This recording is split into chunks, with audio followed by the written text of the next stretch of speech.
కాక్రోచ్లు కూడా రోడ్డుపైకి నైడరెంగే అని గట్టి గట్టిగా అరిసిరు కదా మొత్తం కొంతమంది. ఇప్పుడు కాక్రోచ్ పార్టీ నిరసనల మీద కూడా ఇప్పుడు చాలా తీవ్రంగా నిఘా వర్గాలు కావచ్చు, అంటే మన ఏజెన్సీస్ కావచ్చు, ప్రభుత్వం కావచ్చు, అట్లానే చాలా మంది కొంత తెలివి ఉండి జాతీయవాదం తెలిసిన వాళ్ళు, మేధావులు కూడా ఆలోచిస్తున్నది ఏంటంటే కాక్రోచ్ ఉద్యమం అనేది అభిజిత్ దిప్కే అనేవాడు అమెరికా నుంచి వచ్చి ఇక్కడ చేస్తామని చెప్పింది ఏంటి, నీట్ పరీక్ష పేపర్ లీక్ అయింది కాబట్టి విద్యార్థుల కోసం ఉద్యమం అన్నారు. జూన్ 6వ తేదీన రోడ్డు మీదకి వచ్చారు. ఓ 1,00,000-2 లక్షల మంది వస్తారు అనుకుంటే అక్కడికి వచ్చింది 1,000 మంది, 2,000 మంది, 1,500 మంది. అయితే వచ్చిన వాళ్ళు కూడా పోనీ నీటి పరీక్ష కోసం ఉద్యమించి విద్యార్థుల కోసం అడిగారా అంటే లేదు, అట్లేం లేదు. ఒకడైతే వాళ్ళ గర్ల్ ఫ్రెండ్ నీట్ ఎగ్జామ్ రాసి ఫెయిల్ అయిందంట, ఆమె రాలేదని, ఆమెకు జ్వరం వస్తుందని ఇంట్లో పనుకున్నాడని వీడు వచ్చిండంట రోడ్డుపైకి. వాడు ఒకడు మాట్లాడతాడు. కనీసం నేనేమంటానంటే వాడి అంశం అయితే నీటే కదా, వాడు వచ్చింది నీట్ కోసం వచ్చాడు. అక్కడికి వచ్చిన చాలా మంది అసలు నీట్ గురించి రాలేదు, నీట్ ఫుల్ ఫామ్ కూడా తెలియదు. వాళ్ళు దేనికోసం వచ్చిందంటే కొంతమంది ఎల్జిబిటి ఉంటది కదా, ఈ స్వలింగ సంపర్కం ఉంటారు కదా, దాని గురించి ఉద్యమించాలనుకుంటే వేరే ఉద్యమం ఉంటుంది. విద్యార్థుల ఉద్యమంలో మధ్యలో వీళ్ళు వచ్చి ఎల్జిబిటి ఉద్యమం చేయడం ఏంటో వాళ్ళకే తెలియాలి. రెండోది జేఎన్యు విద్యార్థులు ఈ తుకుడే గ్యాంగ్ కూడా ఇక్కడికి వచ్చి జొరబడిపోయినారు. ఇవి యూనియన్స్ లో ఆల్ ఇండియా స్టూడెంట్స్ అసోసియేషన్ అని ఒకటి ఉంది, ఏఎన్ఎస్సి అని.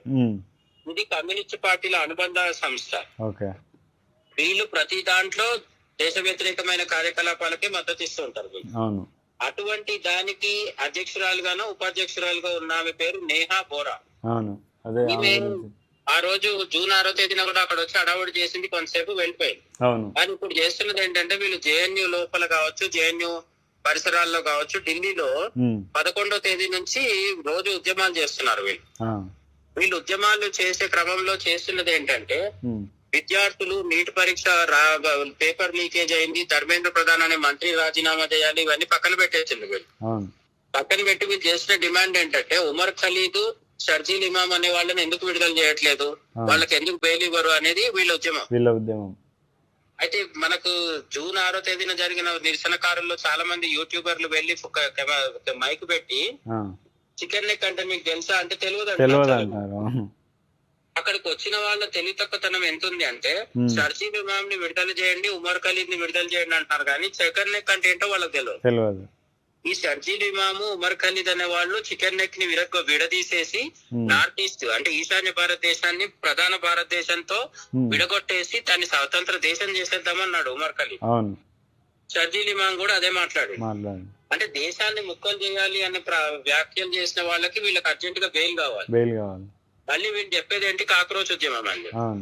కాక్రోచ్ కి జెన్జీకి ఈ షర్జీల్ ఇమాం కి ఉమర్ ఖలీద్ కి సంబంధం ఏంటి? అదే నాకు అర్థం కాలేదు అన్న. ఇప్పుడు బేసిక్ గా వీళ్ళ వెనకలు ఉండే వాళ్ళు అంటే ఒకటి అనుకున్నారు, అంటే ఇప్పుడు అదే ఆమ్ ఆద్మీ పార్టీ కానీ లేకుంటే ఆర్జేడీ పార్టీ కానీ వీళ్ళ వెనక ఉండి నడిపిస్తుంది అనేది ఒకటి మామూలుగా మనకు అంటే ఓపెన్ సీక్రెట్ లాగా కనిపించేస్తుంది. సో వాళ్ళు అనుకునేది ఒకటి, వీళ్ళు రోడ్డుపైకి ఇచ్చి చేసేది ఒకటి. ఇద్దరికి మధ్యలో అది ఏది లేకుండా గొడవలు పెట్టడానికి మాత్రమే, ఢిల్లీలో ఏదైతే గొడవలు పెట్టడానికి మాత్రమే ఉద్యమాలు చేయాలనో ఆ పని చేస్తున్నారంటారా వీళ్ళు ఏమనుకోరు. ఉద్యమం వస్తే ప్రతి ఒక్కరు దాంట్లో దిగి హైజాక్ చేద్దామని చూస్తుంటారు. అవును. అట్లా ఈ కమ్యూనిస్టు వామపక్ష విద్యార్థి సంఘాల పరిణితి ఉంటది అంటే ఎప్పుడైనా సరే, ఒకప్పుడు మన దగ్గర తెలంగాణ ఉద్యమం జరిగినప్పుడు కూడా వీళ్ళ పాత్ర కొంత ఉండేది. అయితే హింసాత్మకంగా జరగకుండా మన వాళ్ళు జాగ్రత్త పడ్డారు ఇక్కడ. కానీ ఢిల్లీలో రైతుల ఉద్యమం జరిగినా, లేదంటే సిఏఏ వ్యతిరేక షహీన్ బాగ్ ఉద్యమాలు జరిగినా, ఏం జరిగినా సరే ఈ వామపక్ష విద్యార్థి సంఘాల వాళ్ళు అక్కడికి వచ్చేసి హింసకు దిగుతుంటారు. ఆస్తులు ధ్వంసం చేయడము, పోలీసుల మీద దాడులు చేయడము, ఇది వీళ్ళ పని.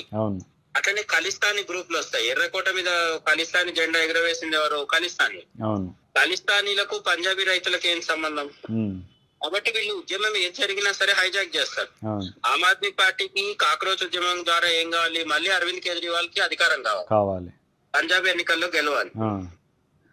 అట్లాంటి ఆర్జేడీ వాళ్ళకి ఏం కావాలి, ఏదో ఒక విధంగా బీహార్ లో లేకపోతే ఢిల్లీలోనో వాళ్ళకి అధికారం కావాలి. ఇక మిగిలిన ఈ జేఎన్యు విద్యార్థులకు ఏం కావాలి? దేశం విభజన, దేశం ముక్కలు కావాలి వీళ్ళకి. అది వీళ్ళ ప్రధానమైన కోరిక ఏంటంటే దేశం 4 ముక్కలో 10 ముక్కలో కావాలి. అవును. ప్రతి ఒక్కడు ముక్క ముక్క కావాలంటే అదే బ్రెడ్ ముక్క అన్న కోసి తలా ఆయన తీయడానికి చెత్త అంటే నాకు. వీళ్ళు ఇంతకు ముందు ఒకసారి బంగ్లాదేశ్ రూపంలో, పాకిస్తాన్ రూపంలో సక్సెస్ అయినారు కాబట్టి వాళ్ళకు ఆశ ఉంది మళ్ళీ అవ్వచ్చు అని చెప్పి. దానికి తగ్గట్టు మన దగ్గర ముస్లింలు, క్రిస్టియన్లు ఒక ఉమ్మడిగా ఒక ఓటు బ్యాంకు గా ఉంటే, హిందువులు వచ్చేసి మా ప్రాంతం వేరు, కులం వేరు, భాష వేరు అని చెప్పి ఎంత వీలైతే అంత విడిపోతుంటారు. మా సినిమా హీరోల పేరు చెప్పి కూడా విడిపోయేది హిందువులు ఉన్నారు. సో హిందువులు విడిపోయి మైనారిటీలు ఏకంగా ఉంటే దేశం ముక్కలవడం పెద్ద సమస్య ఏం కాదు. అవును. ఇవాళ రేపు సక్సెస్ అవ్వకపోవచ్చు, కానీ వాళ్ళు ఏదో ఒక రోజు సక్సెస్ అవుతారు. అది వాళ్ళ నమ్మకం. అవును. సో వాళ్ళతో జాగ్రత్తగానే ఉండాలి ఎప్పటికే. ఖచ్చితంగా జాగ్రత్తగా ఉండాలన్న. వీళ్ళు ఏమైనా పేరు పెట్టుకున్నారో కానీ కాక్రోచ్ అని కరెక్ట్ గా పెట్టుకున్నారు. ఆ బుద్ధింగా నువ్వు చూస్తే కాలు కింద వేసి నలిపేయాలనే ఆలోచన ఉంటది. నిజంగానే కాక్రోచ్ ఈ రోజు కనిపిస్తే మనం హిట్ కొడతాం, చిగురు కట్టతో ఉట్టేస్తాం, ఏదో చేస్తాం, అన్ని చేస్తాం. 4 రోజులు అయిపోతుంది, వారం రోజులు అయిపోతుంది, మళ్ళీ స్టార్ట్ అవుతాయి కాక్రోచ్. అవునవును. కాక్రోచ్ అంతం అంటూ ఏం లేదు. అవును. ఎప్పటికప్పుడు మనం హిట్ కొడుతూ ఉండడమే. అవును.